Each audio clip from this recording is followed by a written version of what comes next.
राम मंदिर निर्माण की लड़ाई लड़ने वाले योद्धा हुए गुमनाम। 10 ऐसे किरदार जिन्होंने मुखर होकर उठाई थी राम मंदिर निर्माण की आवाज। लाल कृष्ण आडवाणी से लेकर मुरली मनोहर जोशी और कल्याण सिंह ने निभाई थी अहम भूमिका। राम मंदिर का मुद्दा इन दिनों जोर शोर पर चल रहा है। प्राण प्रतिष्ठा के कार्यक्रम को लेकर सरगर्मियां काफी तेज हैं। ऐसे में लगातार उन चेहरों को याद किया जा रहा है जिन्होंने मुखर होकर राम मंदिर निर्माण के लिए लड़ाई लड़ी थी। अयोध्या में भव्य राम मंदिर में कल भगवान राम की मूर्ति की प्राण प्रतिष्ठा होने जा रही है। प्रधानमंत्री नरेंद्र मोदी इस कार्यक्रम के मुख्य यजमान हैं। राम मंदिर आंदोलन एक ऐसा मुद्दा है जो 1980 के दशक के दौरान आरएसएस और भारतीय जनता पार्टी के एजेंडे में शीर्ष पर था। तमिलनाडु के एक गाँव में सामूहिक धर्म परिवर्तन की एक घटना ने इस आंदोलन को तेज कर दिया था। भारतीय जनता पार्टी ने इस मुद्दे को जोर शोर से उठाया। विभिन्न चुनाव में भगवा पार्टी ने अपने घोषणा पत्र के दौरान भी इस मुद्दे को शामिल किया, अपनी प्रतिबद्धता बार बार दोहराई। नवंबर 2019 में सुप्रीम कोर्ट ने अयोध्या में राम मंदिर के निर्माण का रास्ता साफ कर दिया था। राष्ट्रीय स्वयंसेवक संघ, विश्व हिंदू परिषद, भारतीय जनता पार्टी, बजरंग दल और संबंधित संगठनों ने राम जन्मभूमि आंदोलन को एक शक्तिशाली सामाजिक राजनीतिक अभियान बनाने के लिए अपनी संगठनात्मक ताकत लगा दी थी। प्रधानमंत्री नरेंद्र मोदी ने राम मंदिर की आधारशिला रखी थी। राम जन्मभूमि आंदोलन में 10 बड़े नामों की सूची बनाई गई है, जिसमें सबसे पहला नाम लाल कृष्ण आडवाणी का सामने आता है।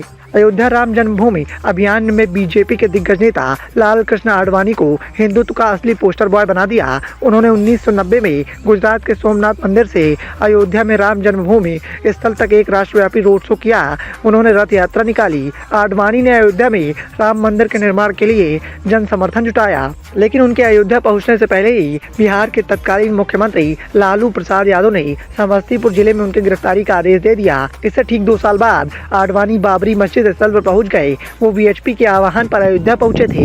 इस दिन बाबरी मस्जिद का विध्वंस कर दिया गया था। आडवाणी अभी भी आपराधिक मुकदमे का सामना कर रहे हैं। इस सूची में दूसरा नाम प्रमोद महाजन का निकलकर सामने आता है। प्रमोद महाजन भारतीय जनता पार्टी के लिए किसी चाणक्य से कम नहीं थे। उन्हें वाजपेयी आडवाणी की भारतीय जनता पार्टी में सबसे बड़ा राजनीतिक रणनीतिकार माना जाता था। उनके सुझाव पर ही आडवाणी ने सोमनाथ से अयोध्या तक की पद यात्रा करने का अपना मूल विचार छोड़ दिया।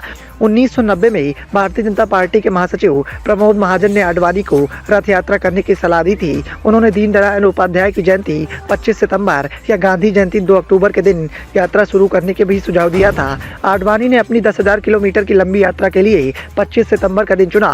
वह प्रमोद महाजन ही थे जिन्होंने उस समय भारतीय जनता पार्टी के उभरते हुए संगठनात्मक नेता नरेंद्र मोदी की मदद से रथ यात्रा की योजना बनाई और उसे अंजाम तक पहुंचाया। इसी सूची में तीसरा नाम अशोक सिंघल का सामने आता है। अशोक सिंघल विश्व हिंदू परिषद के एक कद्दावर नेता थे। उन्होंने राम जन्मभूमि आंदोलन के लिए जन समर्थन जुटाने में अपनी संपत्ति समर्पित कर दी। कई लोगों के लिए वो राम मंदिर आंदोलन के मुख्य वास्तुकार थे। वह 2011 तक बीएचपी के प्रमुख थे। उन्होंने खराब स्वास्थ्य का हवाला देते हुए इस्तीफा दे दिया था। नवंबर 2015 में ही उनका निधन हो गया। इस सूची में चौथा नाम मुरली मनोहर जोशी का सामने आता है। मुरली मनोहर जोशी 1980 और 1990 के दशक के दौरान भारतीय जनता पार्टी के प्रोफेसर थे। 1992 में जब बाबरी मस्जिद ढहाई हुई तब मुरली मनोहर जोशी आडवाणी के साथ थे। वो भी इस मामले में मुकदमे का सामना कर रहे हैं। बाबरी मस्जिद के गिरने के बाद उमा भारती को गले लगाते हुए जोशी की एक तस्वीर उस समय देश का ध्यान खींचा था। इसमें 5वां नाम उमा भारती का निकलकर सामने आता है। भारतीय जनता पार्टी के उपाध्यक्ष और नरेंद्र मोदी की सरकार के पहले कार्यकाल में मंत्री रही उमा भारती राम मंदिर आंदोलन की सबसे प्रभावशाली महिला नेता थी। लिब्राहन आयोग ने उन्हें बाबरी मस्जिद के विध्वंस में उनकी भूमिका के लिए भीड़ को उकसाने के लिए दोषी ठहराया था। भारतीय जनता पार्टी नेताओं द्वारा राम मंदिर भूमि पूजन को पार्टी के एक विशेष कार्यक्रम के रूप में पेश करने की कोशिश के बीच में उमा भारती ने मंगलवार को कहा कि भगवान राम किसी एक पार्टी की संपत्ति नहीं है और सभी के हैं। 6वां नाम साध्वी श्वेतांबरा का निकलकर सामने आता है।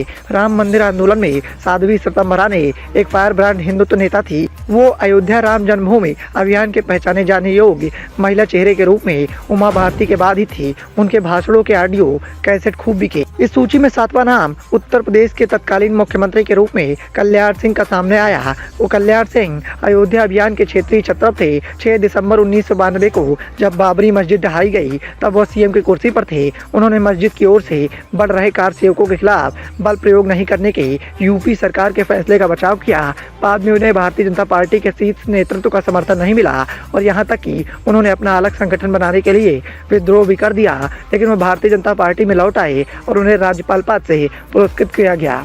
ऐसे ही कई दिग्गज नेता थे जिन्हें इस सूची में शामिल किया गया है। जिस तरीके से राम मंदिर का मुद्दा जोरों पर चल रहा है और प्राण प्रतिष्ठा का ये कार्यक्रम जिस तरीके से चल रहा है, उससे एक बात तो तय है कि आगामी लोकसभा चुनाव में एक बार फिर से भारतीय जनता पार्टी जीत का परचम लहराने वाली है। Bureau report, the noise of India.